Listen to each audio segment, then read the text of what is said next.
چیزوں کو ہمارے لیے مسخر کیا ہے، یعنی ہمارے کام میں لگایا ہے، ہمارے لیے بنایا، ہمارے کام میں لگایا، یہ کہا تو کتنا بڑا انعام ہے کہ آسمان، زمین، چاند، سورج، سب چیزیں آپ کے لیے اور آپ کے کام میں لگا دیا ہے۔ ان میں سے کوئی بھی چیز آپ کے کام سے انکار نہیں کر سکتی۔ آپ سمندر میں سفر کریں تو سمندر کو کوئی اعتراض نہیں ہوگا، آپ ہوا میں اڑیں تو ہوا کو کوئی اعتراض نہیں، زمین پر چلیں تو ہاتھی سے کام لیں تو ہاتھی تیار ہے،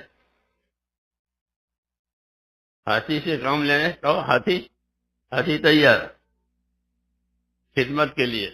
کتنا بڑا جانور ہے، وہ خبیث جانور ہے، جی ہاں خبیث جانور۔ ہم گلستان پڑھتے تھے تو گلستان میں تھا اشاۃ نظیفۃ والفیل وجیفہ، یہاں گلستان پڑھاتے ہیں؟ یہاں گلستان نہیں پڑھاتے۔ گلستان بوستان یہ دو کتابیں ہیں فارسی کی، اب لوگوں نے اس کو ختم کر دی۔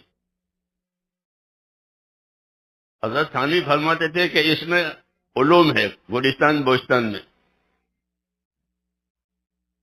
شیخ شادی کی کتابوں میں علوم ہے، وہ واقعی بات ہے، وہ پڑھنے سے تعلق رکھتی ہے۔ تو میں نے کہا اس میں یہ لکھا تھا کہ اشاۃ نظیفۃ والفیل وجیفہ، کہ بکری ایک پاکیزہ جانور ہے، حلال ہے، اور ہاتھی مردار ہے۔ ہاں، تو مردار تو ہے لیکن آپ کے کام آتا ہے۔ لوگ اس سے خدمت لیتے ہیں، لوگ اس سے کماتے ہیں، ہاں اسے کام بھی کراتے ہیں، کماتے بھی ہیں۔ ہمارے نظام الدین میں ہم رہتے تھے، نظام الدین، تو وہ ہاتھی والا عید کے دن ہاتھی لے کر آتا تھا۔ یہ تو میں ویسے ہی بات سنا رہا ہوں، وہ وہیں کھڑا کرتا تھا ہماری مسجد کے پاس ہاتھی کو۔ عید کے دن بچے ماں باپ ان کو پیسے بھی زیادہ دیتے عید کے دنوں، تو وہ بچے ہاتھی کے سامنے پیسے ڈالتے تھے، روپیہ ڈالا تو وہ روپے کو لے کر کے اوپر دیتا تھا،